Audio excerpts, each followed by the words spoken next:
Ishqa Mustafa. Subscribe YouTube channel. আসসালামু আলাইকুম ওয়া রাহমাতুল্লাহি ওয়া বারাকাতুহু।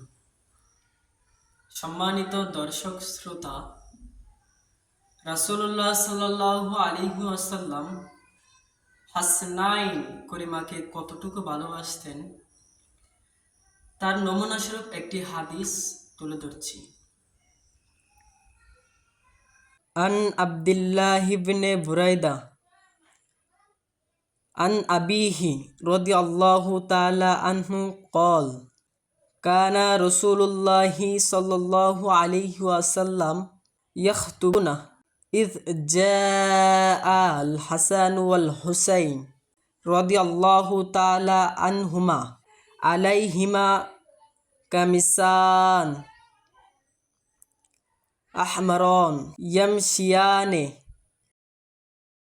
ওয়া ইয়াসুরানে ফানাজালা রাসূলুল্লাহ সাল্লাল্লাহু আলাইহি ওয়াসাল্লাম মিনাল মিম্বার ফাহামালাহুমা ওয়া ওয়াদাহুমা বাইনা ইয়াদাই। আব্দুল্লাহ ইবনে বুরাইদা তার পিতা থেকে বর্ণনা করেন, তিনি বলেন, রাসূলুল্লাহ সাল্লাল্লাহু আলাইহি ওয়াসাল্লাম আমাদের সম্মুখে ভাষণ দিচ্ছিলেন।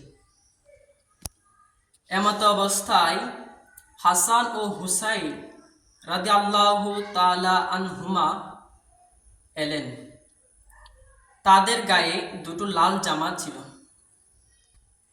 তারা চলছিলেন আর হুচটকে পড়ছিলেন। এটা দেখে রাসূলুল্লাহ সাল্লাল্লাহু আলাইহি ওয়াসাল্লাম মিম্বর থেকে অবতরণ করলেন। অবতরণ করে কোলে নিয়ে সামনে এনে বসলেন। এই হাদিসটি আবু দাউদ শরীফের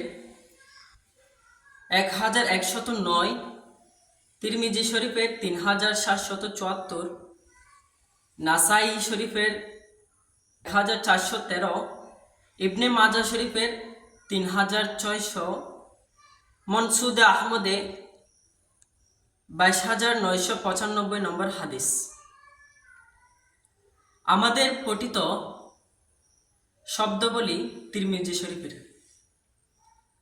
এ ধরনের আরও হাদিস পেতে ইশকে মুস্তাফা ইউটিউব চ্যানেলটি সাবস্ক্রাইব করে পাশে থাকুন।